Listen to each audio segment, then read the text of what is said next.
Derek Ladd. He is the founder of Outlaw Partners, CEO as well, which has become, I didn't realize it's the largest media publishing company in Montana. Is that true? Yeah, well, we certainly have a lot of media, and we do a lot of publishing. We've got a lot of different ways that we deliver the news, and it's exciting. It's grown a lot over the last 15 years. That's amazing. And you're behind the award-winning Big Sky PBR, and as of last, 5-6 years, Wildlands Music Festival, which is poised to see Dave Matthews make his first public Montana appearance in 30 years. Can you believe it? What? Dave Matthews coming to Big Sky. Last time he said I think he played was at the Cat Spa 30 years ago. Wow. Right? Seriously.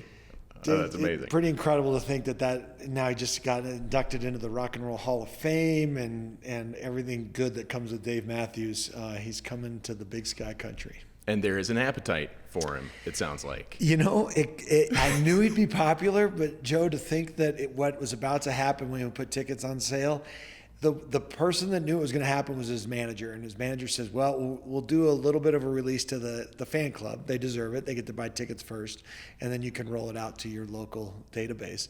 Well, the 1-2 punch, it was sold out in about 9 minutes. 9 minutes. So, I think people are really excited to see such a big name in such a small venue. I mean, to see Dave Matthews with 4,000 of your best friends is pretty special. Give us an idea for those who were lucky enough to get tickets. What's the preview of this year? So Wildlands, to back up a little bit, the idea was to create the farm aid of concerts for conservation. So I've loved what Willie and Dave and Mellencamp and stuff have done with farm aid over the years. And we all love and want to conserve Montana, so Wildlands came about as let's do a concert, but the ethos around it is helping conserve Montana and the beautiful place. So why not? We can have fun, see great artists like Dave, and raise some dough and awareness about how to take care of this great place that we love. So for 2025, the format is we're going to do a small private event before the concert, the day before the concert, where Lukas is going to come and do a fundraiser where we'll have some great speakers from the nonprofit Center for Large Landscape and American Rivers, and Lukas play a little private show, raise a bunch of money. But, the keynote event is the next night. We're going to have Dave Matthews headlining the concert in Big Sky. We've announced Lukas Nelson, who has been to 4 out of the 5 Wildlands. He's been our steady Eddie. He's love Lukas. The theme. He is our recurring theme. We love Lukas. And so Lukas will play before Dave, and we will be announcing a third artist soon. So there's actually going to be 3 artists playing on the night of August 2nd. Okay. Outstanding. We got the new beneficiaries. I did a little bit of research here. Every now and then I work at doing my job. In its history, Wildlands has raised almost $1.8 million to support these nonprofits. Does that number check out with you? It's in that range, but at the end of the day, that's amazing. We've raised a lot of money for good reasons, and I think equally important is we've raised a lot of awareness. So you stand up on stage and you have a group like, in the past years, like GVLT or Gallatin River Task Force. They get up and they get to talk about their mission and they get to talk about what they do, and you've got 5,000 folks out there ready to absorb it. That's congratulations. I want to take it back a little bit further because you mentioned Farm Aid. There's Eddie Vedder's Ohana Festival in California, but the idea of having a music festival that is just dedicated and so intrinsically linked to conservation, how did that happen? Because you took it from nothing to something. I think for me, there was 2 passions. One is I love live music, and this area in general has been pretty starved for it. We've got a lot of music options coming now in comparison to past years, but I wanted to see more live music here. So it felt, in a way, a little bit selfish, like we're going to just host concerts, sell expensive tickets, and, do a show. But what's the point? The point, I could, we can get on a plane and go fly and go see Dave Matthews play somewhere else. But it was, if we could add an ethos to it, I was hoping 2 things would come out of it. One is that it would hopefully help us attract these musicians. It's not easy to talk a Dierks Bentley or a Foo Fighters or Dave Matthews into coming to Big Sky. So and I know these are all good people that want to do well, and they do a lot of stuff for their, causes and communities around the world. So if we can lead with that, hey, Dave, look at what we're doing. You come play. We're going to have fun, but you're also going to do a lot of good. And then secondly, for us as a community, it helps us, build that soul a little bit. Like, hey, we're going to do some good while we're having fun. Right. And that's ultimately how it was born. And the first year we did it down at MSU, we did a small concert. It was the first outdoor concert at MSU, Montana State University, for those that aren't Bobcat fans. It was the first outdoor show they had ever done on campus. And we did it right in the middle of the campus. And that particular year, Robert O'Keen was our headliner, and Lukas played. And, we raised a little bit of money, and that was the kickoff to what is now the 5th annual Wildlands. On the quad. On the quad. That's right. So great. Quad. First and last, as I know.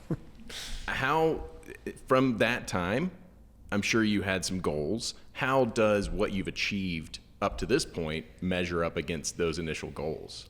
I think if you'd have asked me 5-6 years ago, Eric, you're going to have had people like Maren Morris and Dierks Bentley and Foo Fighters play, I would be like, I dream big, but that's pretty ambitious.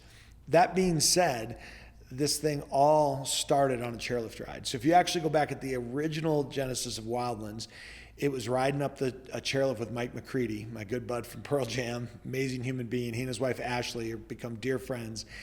And we started talking music, as you do with any amazing musician like Mike. And I said, Mike, I've got a dream if I want to bring some big acts to Big Sky.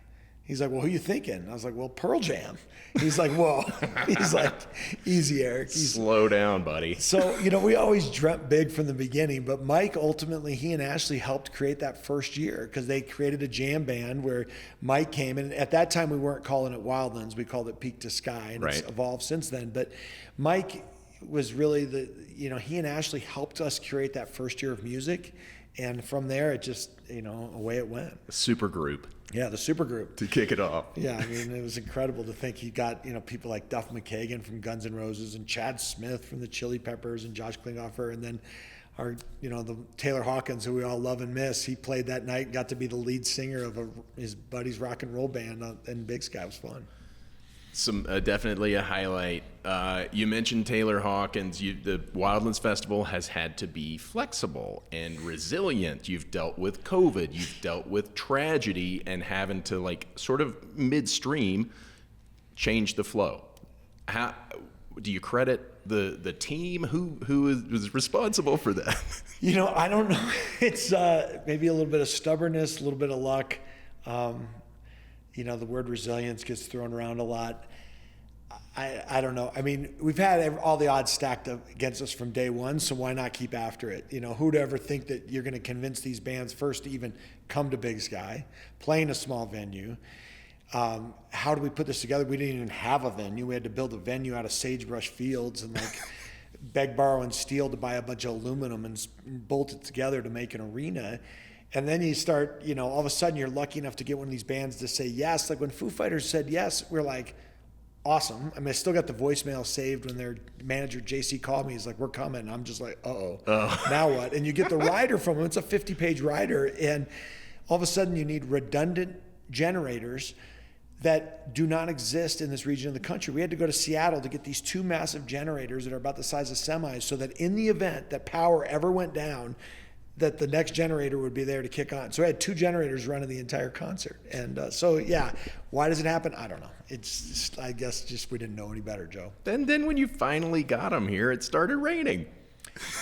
I think you could call that a tsunami of rain. It was biblical rain, as some have called it. What was it? It was early August. Temperature dropped 40 degrees. It rained almost 3 inches. Bolt of lightning started fires on the hillside of Big Sky, and it snowed in August, and we still pulled off a Foo Fighters show. All right. You're defying the gods, clearly. That's so speaking of being flexible to changes, it seems like this year you're going with the single night and not doing a multi-night festival. Is that it takes a case? lot of resources to pull this off.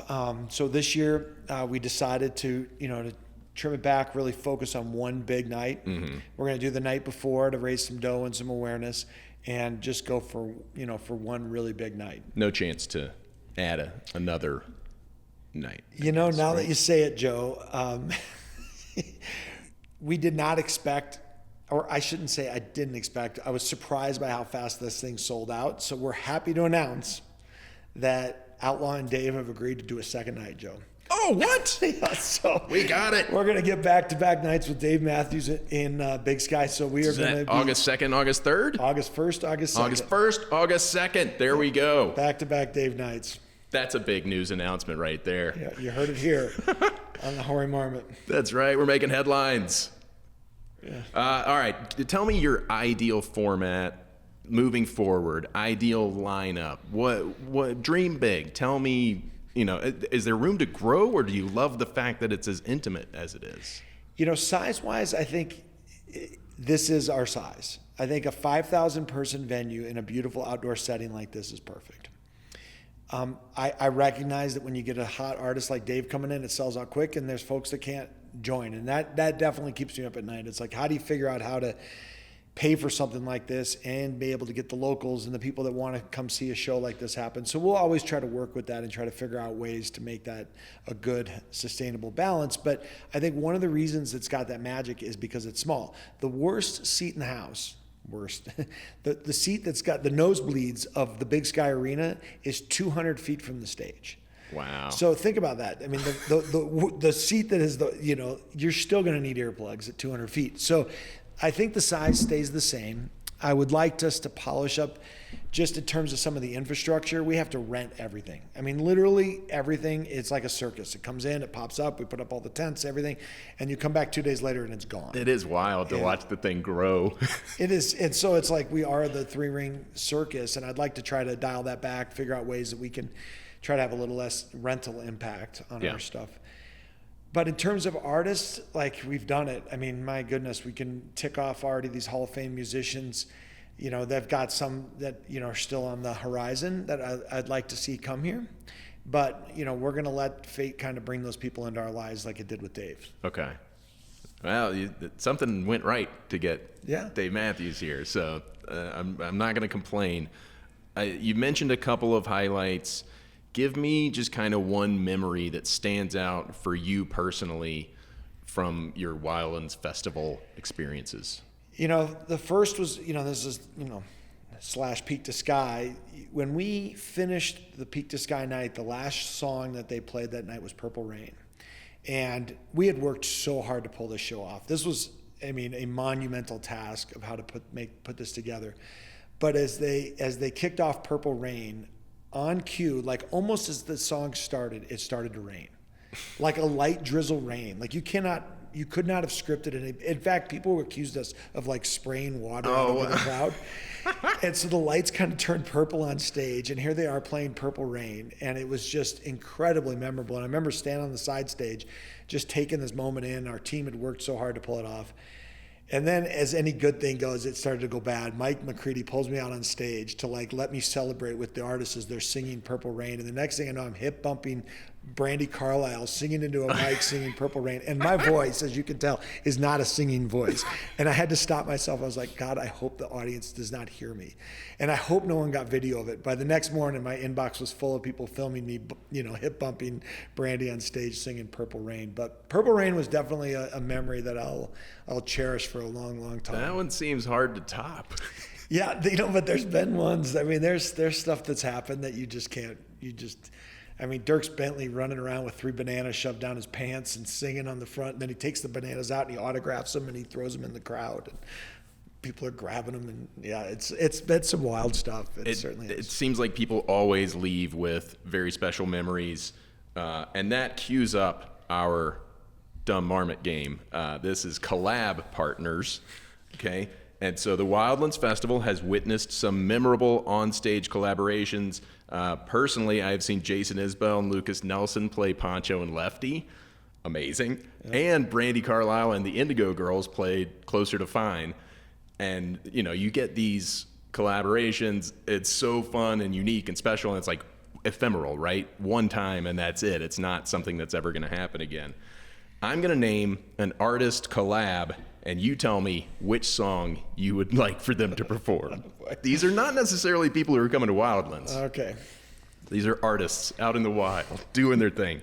We'll start with the Drive-By Truckers and the Tedeschi Trucks Band. Get the theme there. Yep. We got trucks. What song would you like to hear these two groups perform together? I mean, you got to go trucking. I mean, just straight out Grateful Dead. Hard to go wrong with trucking. I mean, that trucking, that might have been a little too easy, but that was the idea. That's why we start with that. All right, trucking. I would also maybe say Convoy, C.W. McCall. Yeah, that's a good one. That's a difficult one to cover, but it's special to me. All right, how about the Williams, Willie Nelson and Will Smith? Nelson and Will Smith. Wow, a W song, Willie. I'm actually kind of stumped on this one, Joe. Yeah. It's tricky. Their formats don't line up very well. Because I either go rap or we got to go country. Right. So it's my best guess. Wild Wild West. One of Will Smith's songs that I think could also work kind of for Willie, but that's a really weird one. I think Willie could pull that off. He might just have to sit there and smile, and he'd add good color for sure. He would have a good time, regardless. Sure. Always. It gets harder. Barack Obama and Dwayne "The Rock" Johnson both have sung publicly. Right. What would they sing? This one it's rocking in the free world. Oh, okay. So, I think that would be a great one to see those two rocking in the free world. Maybe a special appearance by Chris Rock. Yes. Just pops in for the bridge. I think, with the political slant and, I think, big guy rocking in the free world. I think that would go down with some. Making Neil Young proud there. Oh, man, that would be amazing. All right, we're almost done. I'm sorry about this. All right, Crow Boys. I love those Sheryl guys. Crow. Aren't they great? They were great. Crow Boys are the best. Crow Boys, Sheryl Crow, and the Black Crows, who have played in Big Sky as well. What song would they play? I got to go to some Tom Petty there and probably, Free Fallin'. Free Fallin', okay. Kind of, flying a little bit. The bird theme. Yeah, that's not bad. Yeah. Free Bird would also work. Free Bird. That would be a good one. I would like to, this is just me personally. I'd like to hear him do Otis Redding, Hard to Handle, which I know is a Black Crowes song that they've sort of made famous, but all of them together on that would be fun. All right, last one, Dave Matthews and Lukas Nelson. Hypothetically, if they were to play together on stage at some point, what would you like to hear them play? Man, that is, I've got a lot of songs. I've actually written out a list, and I don't want to hand it to them too quickly when they come here. Here's your set list, guys. Yeah, no, it's going to be, I'm going to have to, oh boy. What do you got, Joe? What do you want to see? I didn't come up with anything. Right. I would listen to them play anything together. Yeah. I'm sure there are songs that they would naturally work well together on, but I'm not going to tell them what to play. Yeah, I think, one that's always near and dear to me, and this gets a little sentimental, but I think would be amazing to see them cover. Just Breathe is already such a great song that Lukas covers. Yeah. And I think that he and Eddie Vedder already do an amazing job with this, but I think it'd be interesting to see he and Dave on how they pull that together. And that one's been played a couple times at the arena, so I think it'd be fun to see that. Had they not already done Pancho and Lefty, that would have been incredible. Yeah. But Isabel and him definitely knocked that out of the park. So I think Eddie Vedder might be a little jealous if Dave did it with Lukas. Whatever it takes to get Eddie to come to Big Sky, we're trying to bring that genius here someday with his. All right, we'll all will it together. Yeah. We'll make it happen. Thank you so much, Eric, for talking and for playing collab partners. Nice. Well done, Joe. Here on Explore Big Sky with Hoary Marmot.